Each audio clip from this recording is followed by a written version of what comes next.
Preacher and Prayer by Ian Bounds. Chapter 12. For nothing reaches the heart but what is from the heart, or pierces the conscience but what comes from a living conscience. William Penn. Quote, in the morning was more engaged in preparing the head than the heart. This has been frequently my error, and I have always felt the evil of it, especially in prayer. Reform it then, O Lord. Enlarge my heart, and I shall preach. Robert Murray McKendree. A sermon that has more head infused into it than heart will not come home with efficiency to the hearers. Richard Cecil. Prayer, with its manifold and many-sided forces, helps the mouth to utter the truth in its fullness and freedom. The preacher is to be prayed for. The preacher is made by prayer. The preacher's mouth is to be prayed for. His mouth is to be opened and filled with prayer. A holy mouth is made by praying, by much praying. A brave mouth is made by praying, by much praying. The church in the world, God in heaven, owe much to Paul's mouth. Paul's mouth owed its power to prayer. How manifold, illimitable, valuable, and helpful prayer is to the preacher in so many ways, at so many points in every way. One great value is it helps his heart. Prayer makes the preacher a heart preacher. Prayer puts the preacher's heart into the preacher's sermon. Prayer puts the preacher's sermon into the preacher's heart. A heart makes the preacher. Men of great hearts are great preachers. Men of bad hearts may do a measure of good, but this is rare. The hireling and the stranger may help the sheep at some point, but it is the good shepherd with the good shepherd's heart who will bless the sheep and answer the full measure of the shepherd's place. We have emphasized sermon preparation until we have lost sight of the important thing to be prepared, the heart. The prepared heart is much better than a prepared sermon. A prepared heart will make a prepared sermon. Volumes have been written laying down the mechanics and taste of sermon making until we have become possessed with the idea that this scaffolding is the building.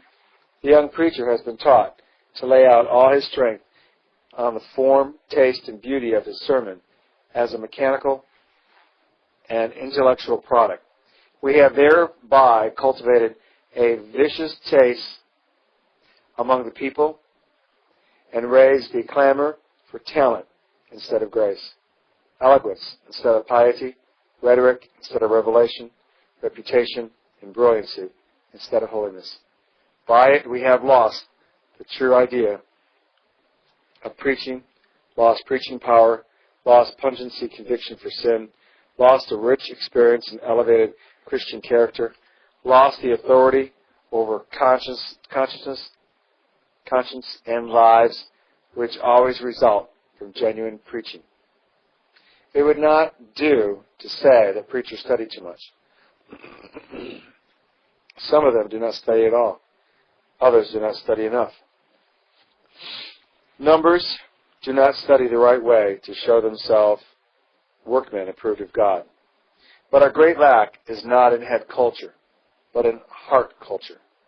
Not lack of knowledge, but lack of holiness in our sad and telling defect. Not that we know too much, but that we do not meditate on God and His Word, and watch and fast and pray enough. The heart is the great influence to our preaching. Words, pregnant with divine truth, find in our hearts non-conductors. Arrested, they fall shorn and powerless. Can ambition, that lust after praise and place, preach the gospel of Him who made Himself of no reputation and took on Him the form of a servant? Can the proud, the vain, the egotistical preach the gospel of Him who was meek and lowly? Can the bad-tempered, passionate, selfish, hard, worldly man preach the system which teems with long-suffering, self-denial, tenderness, which imperatively demands separation from enmity and crucifixion to the world? Can the hireling official, heartless, perfunctory, preach the gospel which demands the shepherd to give his life for the sheep? Can the covetous man who counts salary and money, preach the gospel till he has gleaned his heart and can say in the spirit of Christ and Paul in the words of Wesley, quote, I count it dung and dross, I trample it under my feet. I, yet not I, but the grace of God in me, esteem it just as the myrrh of the streets. I desire it not, and I seek it not. Unquote. God's revelation does not need the light of human genius, the polish and strength of human culture, the brilliancy of human thought, the force of human brains to adore or enlarge it. But it does demand the simplicity, the docility, humility, and faith of a child's heart. It was this surrender and subordination of intellect and genius to the divine and spiritual forces that made Paul peerless among the apostles. It was this which gave Wesley his power and eradicated his labors in the history of humanity. This gave to Loyola the strength to arrest the retreating forces of Catholicism. Our heart need is heart preparation. Luther held it as an axiom. Quote, he who has prayed much has studied well. Unquote. We do not say that men are not to think and use their intellects, but he will use his intellect best who cultivates his heart most. We do not say that preachers should not be students, but we do say that their guest study should be the Bible. No. We do not say that preachers should not be students, but we do say that their great study should be the Bible. And he studies the Bible best who kept his heart with diligence. We do not say that the preacher should not know men, but he will be the greater adept in human nature, who has fathomed the depths and intricacy of his own heart. We do not say that while the channel of preaching is the mind, its foundation is the heart. You may broaden and deepen the channel, but you do not look well to the purity and depth of the fountain. You will have a dry or polluted channel. We do say that almost any man of common intelligence has sense enough to preach the gospel, but very few have grace enough to do so.